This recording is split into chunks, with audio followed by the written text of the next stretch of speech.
you this. What's the deal with Abram becoming a father at 86 years old? Say what? Yeah, you heard me right. The man's 86 and his wife is 90 when they have the first son, Ishmael. And that's just the half of it. But we're getting way ahead of ourselves. Let's start at the beginning of this story. Okay, moving into Genesis 15:1.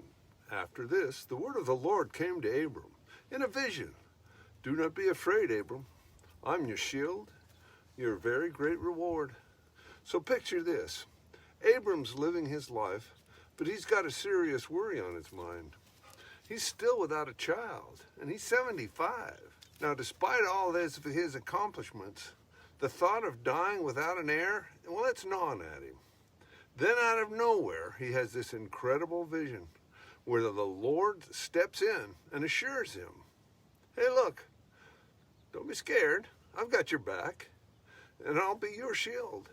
Well, that sounds pretty comforting, right? But Abram, being human, like the rest of us, he's not fully convinced. And he voices his concerns, complaining that his only potential heir is a slave from his household. Now, he's got a good point. Well, the Lord responds with an astounding promise. Reading now from Genesis 15:4. Then the word of the Lord came to him.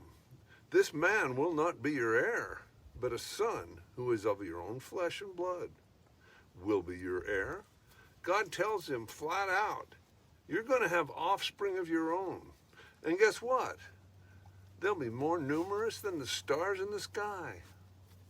You will be the father of nations. Ah, get out of here. You can understand Abram. He might be just a little skeptical. Look, the man's 75 when he's told he's going to have a whole pack of kids. Now looky here. He's 86 when his wife is 90 when they have their first son, Ishmael. Holy mackerel. Hey, but that's nothing. He's going to be a whopping 100 years old when Isaac, the promised child, was born. Now that's in Genesis 17:19-21.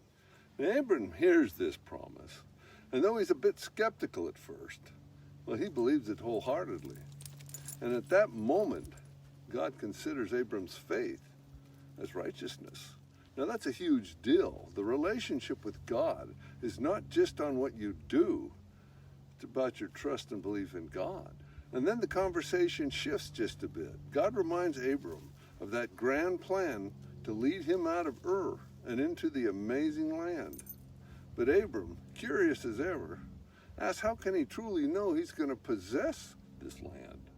His faith is strong, but a little assurance wouldn't hurt. So to seal the deal, God tells Abram to set up a covenant ritual.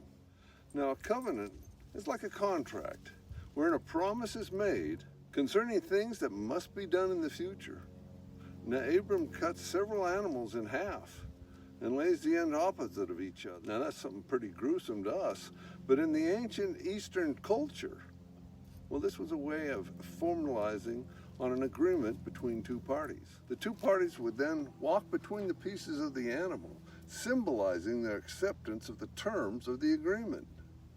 But get this, only God passes between the pieces of the animals, not Abram. And that's really significant because it stresses that the covenant is entirely dependent on God's faithfulness, not Abram's. God's saying, I've got this, and I alone will take responsibility for fulfilling the covenant promises. Now as night falls, and a thick, dreadful darkness envelops Abram, he's like, oh great, now what's this? Well, the Bible suggests that the darkness represents God, or rather the presence of God.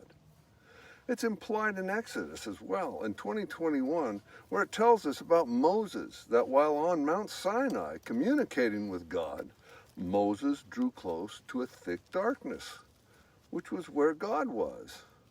So it's quite possible that the thick and dreadful darkness that came over Abram was just a manifestation of God's presence. It's not long before he hears a profound warning from the Lord. Now he's told that his descendants will wander as aliens in a foreign land and face oppression for a whopping 400 years. Now get out of here. Hey, but don't worry. There's a silver lining. God promises that their oppressors will ultimately be judged, And they'll come out of it with that land and with great wealth. See that right there? Even when we're walking with God, our path through life can be hard. God never promises us a smooth sailing, but he does promise us plenty of trials and tribulations. Now finally, in this dramatic moment, a fire pot and a flaming torch pass between the sacrifices. That's like a big old stamp of approval on God's covenant with Abram. And here's the big finish. The Lord promises him a massive stretch of land, from the river of Egypt all the way to the Euphrates River. Now that's a whole lot of territory, folks. So Genesis 15 is not just a tale about promises and sacrifices, but about a deep faith and trust that Abram holds in his heart. It's an incredible narrative that explores themes of belief, divine promise, and the journey of a man chosen for something extraordinary. Thank you for joining me on this journey.